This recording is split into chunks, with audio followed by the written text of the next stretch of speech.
ओम शांति। आज 21 सितंबर 2023 बाबा के मधुर महावाक्य हैं। प्रातः मुरली ओम शांति। बाप दादा मधुबन। बोले बाबा, मीठे बच्चे, जब तक आत्मा पाइट में है तब तक उसे 100% रेस्ट मिल नहीं सकती। रेस्ट मिलती है निर्वाण धाम में, वहाँ कोई पाइट नहीं। प्रश्न: जो बच्चे चलते चलते पढ़ाई में थक जाते हैं उन्हें फिर कौन से संकल्प आते हैं जो विकल्प का रूप ले लेते हैं? उत्तर: पहला, उन्हें बाप को छोड़ देने के अर्थात फारकती देने के संकल्प आते हैं। बाबा कहते हैं यह संकल्प आना भी विकल्प है। ऐसा संकल्प करना भी पाप है। पढ़ाई ना पढ़ना माना ही थक जाना। ऐसे बच्चे अपना खाना खराब कर देते हैं। दूसरा, अगर किसी बात के कारण कोई माता पिता से रूठ जाते हैं तो वह 21 जन्मों की बादशाही गंवा देते हैं। गीत है: आज अंधेरे में है इंसान। ओम शांति। यह है भक्ति का गीत व प्रार्थना। किसके पास प्रार्थना करते हैं? भगवान के पास, परंतु घोर अंधेरे में होने कारण भगवान को जानते ही नहीं। तो अब सुने कौन? जब भगवान उन्हों की पुकार सुने तब आकर ज्योति जगाए, परंतु बच्चे भगवान को जानते ही नहीं तो सुनेंगे फिर कैसे? अभी तुम सम्मुख बैठे हो, भगवान तुमको घोर अंधियारे से घोर सोजरे में ले जा रहे हैं। गाते भी हैं: ब्रह्मा की रात और ब्रह्मा का दिन, रात में दर दर भटकते भी बहुत हैं। पहाड़ों पर टिकाड़े मंदिरों मस्जिदों में जाते हैं, परंतु भगवान मिलेगा कहाँ? भगवान का जन्म भी भारत में मनाते हैं। शिवरात्रि कहते हैं ना, बरोबर उनकी यादगार प्रतिमाएं भी भारत में हैं, परंतु समझते नहीं कि वह कब आते हैं। बिल्कुल घोर अंधियारे में हैं। अभी तुम घोर अंधियारे में नहीं हो, तुम नंबरवार पुरुषार्थानुसार सोजरे में आ जाते हो। तुम बच्चे जानते हो यह सारी सृष्टि की रचना कौन और कैसे रचते हैं? तुम यहाँ आए हो ईश्वरी विश्वविद्यालय में, जहाँ ईश्वर पढ़ाते हैं, मनुष्य देवता बनाते हैं। यह नॉलेज तुम्हारे में भी नंबरवार समझते हैं। कोई तो अच्छी रीति समझते हैं, कोई पूरा नहीं समझने वाले भागंती हो जाते हैं, माता पिता से रूठ पड़ते हैं। जिनके लिए गाया हुआ है आश्चर्यवत, ऐसा माता पिता से रूठ पड़ते हैं। पसंती कथंती फिर रूठ पड़ंती जानते हैं। माता पिता से हमारा 21 जन्म के लिए स्वर्ग की बादशाही मिलती है, फिर भी भूल जाते हैं। बाबा ने समझाया है, जिसको शांति कहा जाता है वह मिलती ही शांति धाम अथवा निर्वाण धाम में, उसको मुक्ति धाम भी कहा जाता है। अगर कोई कहे हम 100% रेस्ट में हैं, परंतु यह अक्षर कोई है नहीं। सारे दिन में कोई ना कोई कर्म जरूर चलता है। हाँ, अल्पकाल के लिए रात के नींद को रेस्ट कहते हैं, क्योंकि आत्मा कहती है सारा दिन काम करके थक गई हूँ, अब रेस्ट लेती हूँ, अपने को डिटैच कर देते हैं। यह तो जानते हैं बाप रहते ही हैं शांति देश में, या ऐसे समझते हो कि परमपिता परमात्मा वहाँ रेस्ट में रहते हैं? परमात्मा रेस्ट में तब रहे जब उनका पार्ट नहीं है, मुक्ति धाम में कोई काम नहीं करते हैं।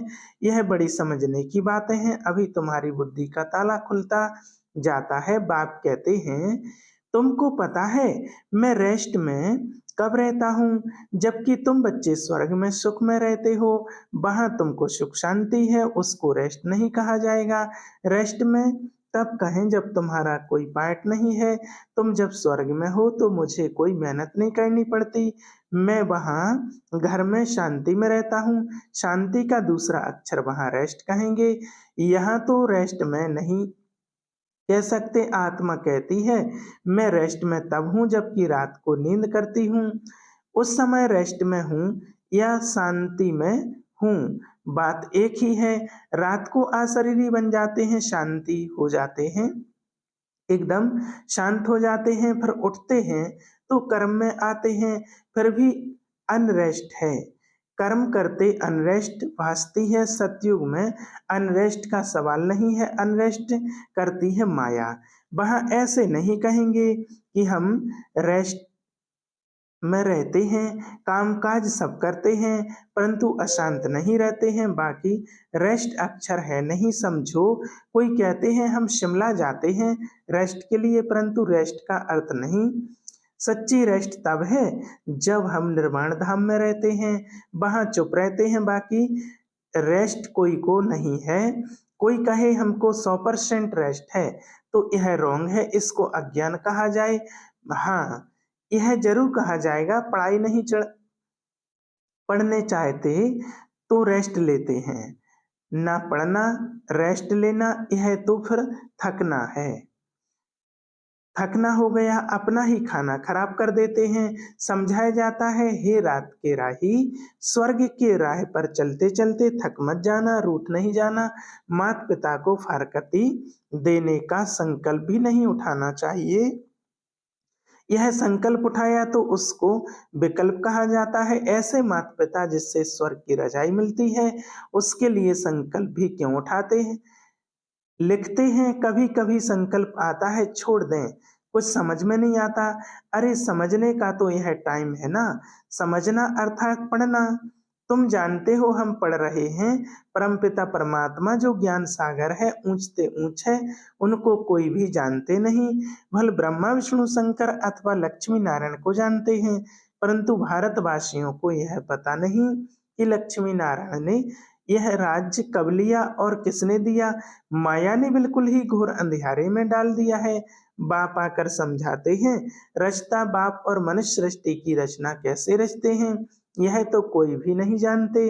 बाप ही बैठ समझाते हैं।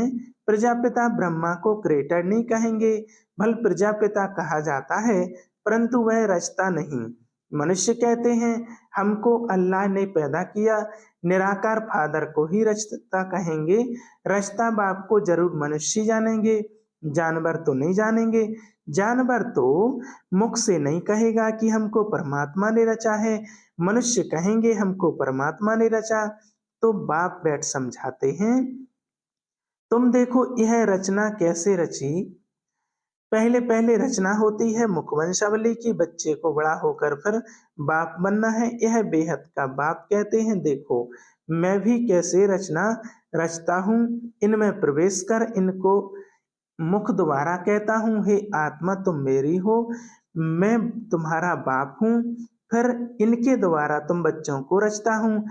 तुम तो मुख वंशावली अज्ञान काल में भी कहते हो ना, जैसे मैं तैसे हैं, मेरे हैं। बाप भी ऐसे कहते हैं, तुम ब्रह्मा के बच्चे बन जाते हो तो अभी तुम हो मुखवंशावली, फिर तुम मुखवंशावली भी बनेंगे। बाप कहते हैं तुम मेरे हो, फिर तुम देवी घराने में जाएंगे। बाप यह ईश्वरी रचना कैसे रचते हैं, यह कोई भी समझ नहीं सकते। बाप समझाते हैं, यह ब्रह्मा भी कहते हैं मैं भी मुखवंशावली बनता हूँ, बाप के साथ माँ जरूर चाहिए। तुम कहते हो हम प्रजापिता ब्रह्मा के मुखवंशावली हैं, शिव बाबा ने हमको अपना बनाया है, उनको शरीर तो चाहिए ना। शिव बाबा को तो शरीर नहीं, शरीर का लोन लेते हैं, फिर कहते हैं तुम मेरे हो, इसको कहा जाता है मुखवंशावली। शिव बाबा इस मुख से इस बन्नी स्त्री द्वारा कहते हैं कि तुम मेरे बच्चे हो। बाप ही समझाते हैं, और कोई शास्त्रों आदि में यह बातें हैं नहीं, तुम अभी सुनते हो फिर प्राय लोप हो जाएगा। इस समय है घोर अंधेरा, बाप आकर रोशनी करते हैं। तब तो ब्रह्मा की रात ब्रह्मा का दिन गाया हुआ है, कुछ तो है, कुछ तो है ना गाया हुआ है। झूठ तो झूठ सच की रत्ती नहीं, परंतु बाप कहते हैं प्राय कुछ ना कुछ रहता है। प्रलय नहीं हो जाती है, थोड़े रहेंगे फिर झाड़ वृद्धि को पाता है। मनुष्यों ने फिर महाप्रलय दिखाई है, परंतु महाप्रलय कभी होती नहीं। ऐसे नहीं होता जो सागर में बच्चा पीपल के पत्ते पर आए, यह सब गपोड़े हैं। बाप ने समझाया है, तुम जब गर्भ महल में आते हो तो वहाँ आनंद में रहते हो, वहाँ दुख पाप कर्म होता नहीं। वह है ही पुण्य आत्माओं की दुनिया, यह है पाप की दुनिया। यहाँ सब कुछ त्याग कर तुम सदा पुण्यात्मा बनते हो। तुम इतना पुण्य करते हो जो आधा कल्प तुमको कोई पाप आत्मा नहीं कहेंगे। तुम अविनाशी पुण्य आत्मा बन जाते हो। यहाँ पर आधा कल्प पाप आत्मा कहेंगे। घड़ी घड़ी दान पुण्य करते रहते हैं। भारत को कंप्लीट धर्मात्मा कहा जाता है। भारत में दान पुण्य करते हैं। तुम जानते हो यह दुनिया हम छोड़ने वाले हैं, पर आना नहीं है। इस दुनिया की सामग्री तुम ट्रांसफर करते हो नई दुनिया के लिए। मनुष्य ईश्वर अर्पणम करते हैं, अर्थात ट्रांसफर करते हैं दूसरे जन्म के लिए। यहाँ तुम ट्रांसफर करते हो 21 जन्मों के लिए, तो बहुत चाहिए ना। तुमसे सारी किचड़ पट्टी लेकर नया देते हैं, पुराना लेकर सोने का देते हैं। तुम सच्चाई से बाप को देते हो, बाप भी तुमको सब कुछ देते हैं। तुम्हारा पार्ट जो चलता आता है यह ड्रामा में था। सबने घर बार छोड़ा नहीं, नहीं तो गौशाला कैसे बने। मनुष्य तो नहीं जानते भट्टी कैसे बनती है, वह तो दिखाते हैं। बिल्ली के उंगरे आदि थे। यह सब ज्ञान तुम बच्चों को अभी है, फिर वहां यह ज्ञान नहीं रहेगा। हम ऐसे 21 जन्म राज्य करेंगे, फिर गिरेंगे वहां यह ज्ञान नहीं रहता। त्रिकालदर्शी पने का पार्ट तुम्हारे में अभी रहता है।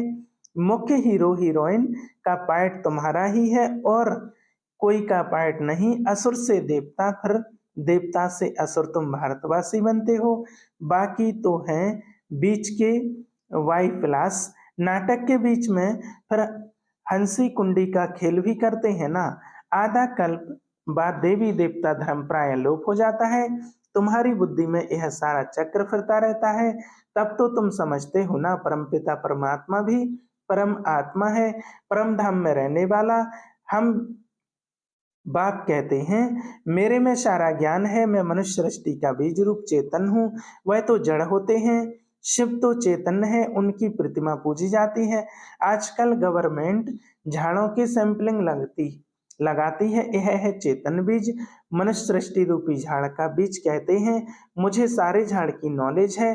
तो जब कोई कहते हैं 100% रेस्ट में है, तो समझ जाना चाहिए कि 100% रेस्ट तो कभी मिलती नहीं। हाँ, ऐसे कहेंगे स्वर्ग में 100% पवित्रता सुख शांति रहती है, नाम ही है स्वर्ग। बाप को कहते हैं सत श्री अकाल, सच बोलने वाला। उनको कोई काल नहीं खाता, उनको कहा जाता है कालों का काल। बाप कहते हैं यह छी दुनिया, इस भमोर को आग जरूर लगनी है। तुम बच्चे जानते हो यह महाभारत लड़ाई महाकल्याणकारी है। मनुष्य यज्ञ रचते हैं कि शांति हो जाए, गोया समझते हैं स्वर्ग के गेट्स ना खुलें। तुम तो ताली बजाते हो भमोर को आग लगेगी तो हम नई दुनिया बैकुंठ में जाएंगे। यह विनाश ज्वाला इस रुद्र ज्ञान यज्ञ से ही प्रचलित हुई है। जो बाप के बनेंगे वही स्वर्ग के मालिक बनेंगे। बाकी सबको हिसाब किताब चुकतू कर वापस जाना है, तुम जानते हो। अब वापस मुक्ति धाम में जाकर फिर अपना पार्ट रिपीट करना है। सतयुग में यह इतने शब्द देवी देवताएं कहाँ से आए। मनुष्य देवता फिर किए करत ना लागी बार। तुमको कौड़ी से हीरे जैसा पतित से पावन बनाते हैं। जितना जो नॉलेज धारण करेंगे उतना पद पाएंगे। राजधानी स्थापन हो रही है, तुम जानते हो। हम अपने लिए स्वर्ग की स्थापना कर रहे हैं श्रीमत पर। अगर श्रीमत से कोई रूठ कर अपनी मत पर चले तो वह रावण मत हो जाएगी। इसलिए कदम कदम पर तुम श्रीमत लेते रहो। बाप जीते जी तुमको ट्रस्टी बनाते हैं। अच्छा, मीठे मीठे शिकलदे बच्चों प्रति माता पिता बाप दादा का याद प्यार और गुड मॉर्निंग। रूहानी बाप की रूहानी बच्चों को नमस्ते। हम रूहानी बच्चों की रूहानी बाप दादा को याद प्यार और गुड मॉर्निंग। नमस्ते नमस्ते, शुक्रिया बाबा शुक्रिया। धारणा के लिए मुख्तार पहला पॉइंट है कंप्लीट दानी बनना है। सच्चाई से सब बाप को अर्पण कर नई दुनिया के लिए ट्रांसफर कर देना है। दूसरा, जीते जी ट्रस्टी बनना। कदम कदम पर बाप से श्रीमत लेनी है। कभी भी श्रीमत से रूठ मनमत पर नहीं चलना है। वरदान, कमांड रूपधारी बन सेवा में खुदाई का जादू का अनुभव करने वाले खुदाई खिदमतगार भव।